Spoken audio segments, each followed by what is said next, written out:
ఏమంటారంటే మాకు ముగ్గురు చెప్పట్లేదు, మేము ఎక్కువ ఏముండవాడు 10 నిమిషాల్లో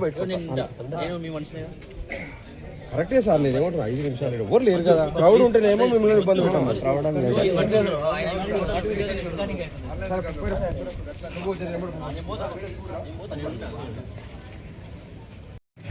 నేను వర్తే రామదాస్ ఇబ్రాహీంపట్నం 8వ వార్డు కౌన్సిలర్గా నేను నిలబడుతున్నాను.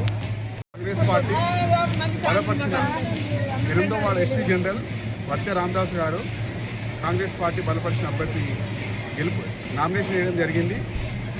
అందులో భాగంగా నిన్న వేసినాము, ఈరోజు కూడా మళ్ళీ ఇంకో సెట్ వేయడం జరిగింది.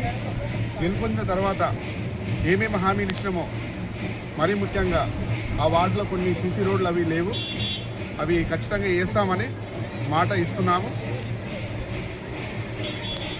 ఇంకొకటి, గవర్నమెంట్ ఇప్పుడు 6 పథకాలు అమలవుతున్నాయి.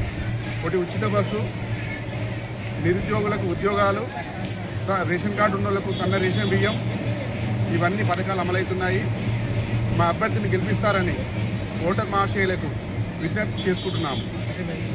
కాంగ్రెస్ పార్టీ నుంచి 8వ వార్డు కౌన్సిలర్గా ఎన్నికలో బరిలో ఉన్నాను. నన్ను అధిక మెజార్టీతోటి గెలిపించే బాధ్యత మా కాలనీ వాసులదని, నేను ఏ పనైనా మా కాలనీ వాసుల ఆదేశాల మేరకు నేను చేయగలుగుతానని నేను హామీ ఇస్తున్నాను. కాంగ్రెస్